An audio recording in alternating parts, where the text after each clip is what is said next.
Hiver 1911, 150 ans après les faits. Dans la bibliothèque de l'école de médecine de Montpellier, un homme feuillette quelques ouvrages.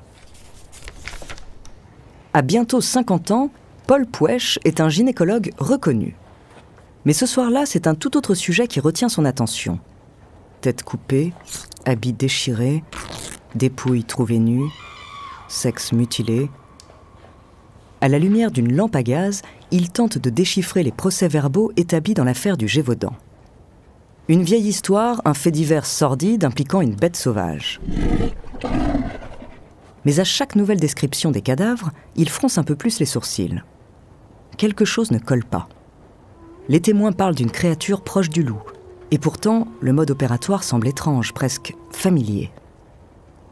Il est tard, la nuit est tombée depuis longtemps déjà, et la bibliothèque ne va pas tarder à fermer. Mais Paul Puech ne voit pas le temps passer.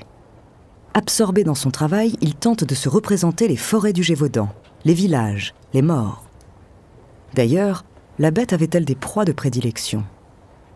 Cette nouvelle question pique encore plus sa curiosité. D'un œil avide de réponses, il parcourt la liste des victimes. Quasiment que des femmes et des enfants. Étonnante sélection pour un animal. Le chercheur se sent proche d'une vérité secrète. Au frisson qui lui parcourt les doigts, il sait qu'il est sur le point de résoudre un mystère vieux d'1 siècle et demi.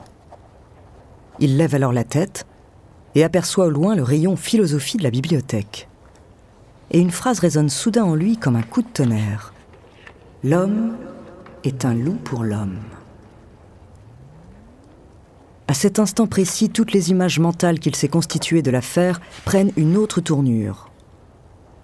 Dans le bois de la Ténazère, à travers les buissons, il voit courir une forme au pelage noir, blanc et roux. La silhouette file entre les arbres comme une ombre insaisissable, fuyant les chasseurs et les chiens.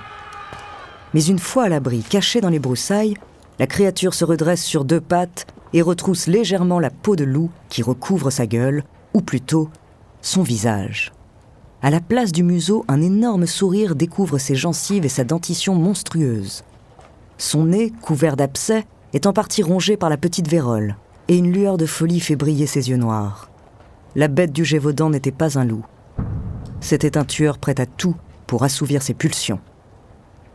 Du moins, c'est ce que pense le docteur Paul Puech en 1911, et bien d'autres après lui. Car les théories sur la bête sont nombreuses. Et encore aujourd'hui, le mystère n'est peut-être pas totalement élucidé.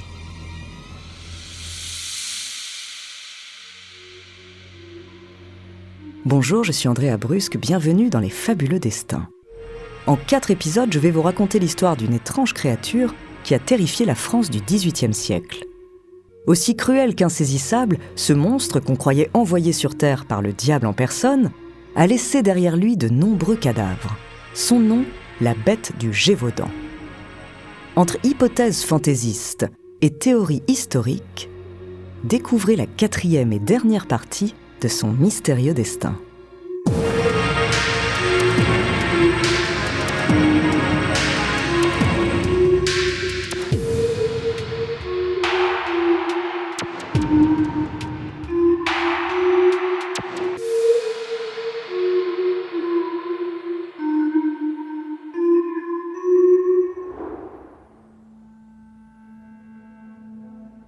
Pendant 150 ans, l'affaire de la bête du Gévaudan reste célèbre en France et marque durablement le grand public.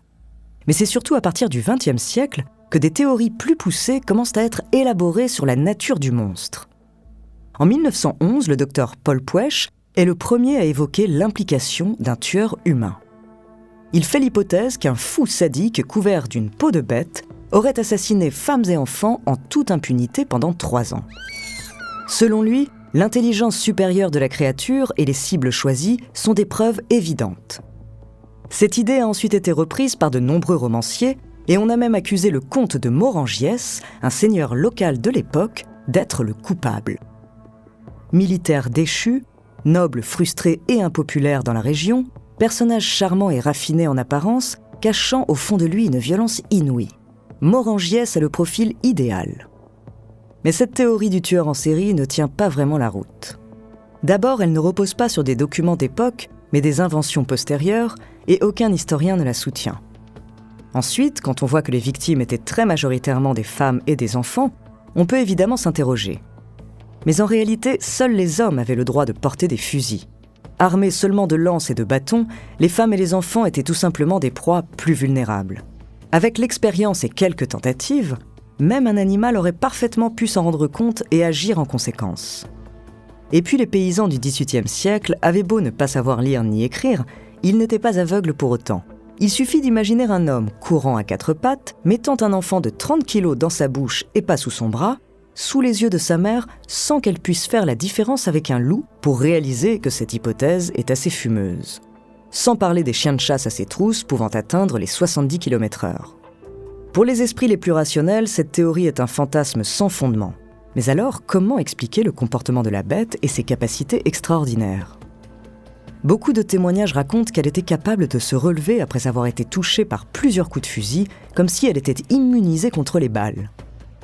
Bien sûr, certains pensent qu'il s'agissait d'un loup-garou ou d'une créature surnaturelle tout droit sortie des enfers, mais si l'on veut être un peu réaliste, il y a d'autres explications.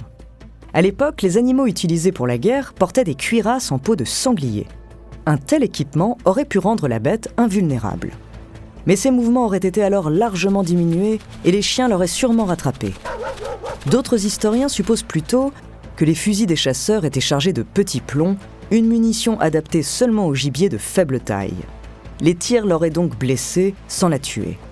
Mais alors, si les gens de l'époque, qui connaissaient bien les loups, ont dit que la bête ressemblait à un loup, sans en être un, qu'est-ce que c'était exactement ?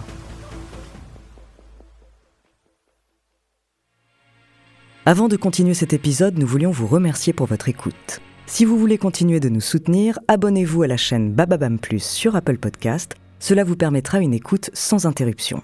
Ou bien écouter ce message de notre partenaire sans qui ce podcast ne pourrait exister. On se retrouve tout de suite après.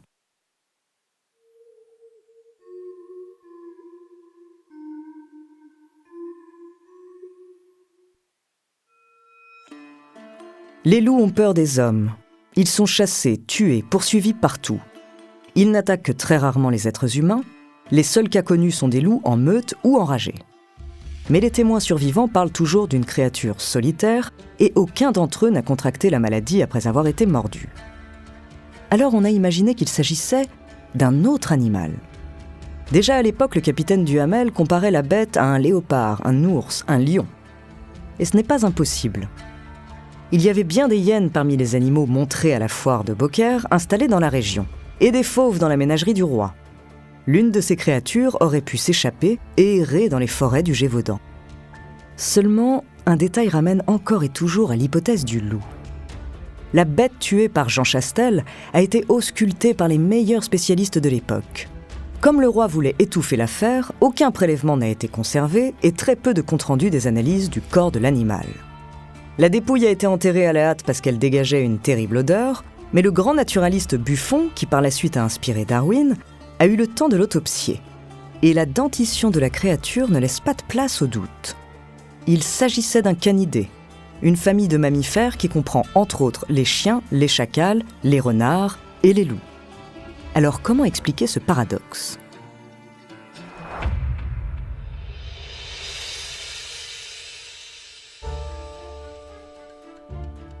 Il existe une dernière hypothèse, la plus crédible peut-être, celle du chien-loup.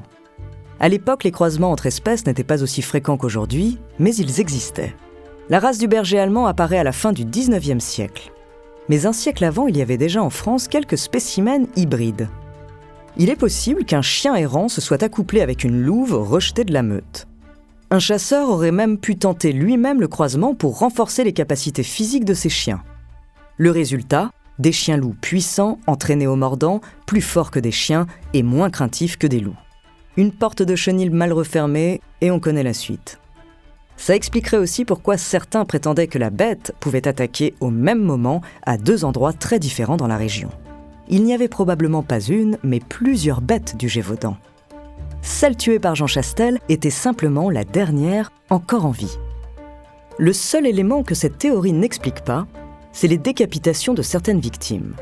6 en tout sur les 90 morts imputés à la bête. Sur ce point, l'hypothèse du docteur Puech n'est pas si absurde. Peut-être qu'au milieu de la panique, entre 2 attaques de chiens-loups, un tueur sanguinaire se faisait bel et bien passer pour la créature. On n'aura probablement jamais la réponse à cette question, mais après tout, qui sait ? Parmi toutes les histoires de monstres, celle de la bête du Gévaudan fait figure d'exception. Parce qu'elle est vraie. L'engouement de la presse à cette époque a largement contribué à faire gonfler l'affaire. Mais c'est surtout les multiples théories, fantaisistes ou réalistes, émergées au cours des siècles suivants, qui ont nourri l'imaginaire collectif et troublé la frontière entre les faits historiques et la légende. Aujourd'hui encore, des livres, des films et bien d'autres œuvres continuent de nous emmener dans les montagnes et les sous-bois du Gévaudan et de nous faire trembler à l'approche de la bête.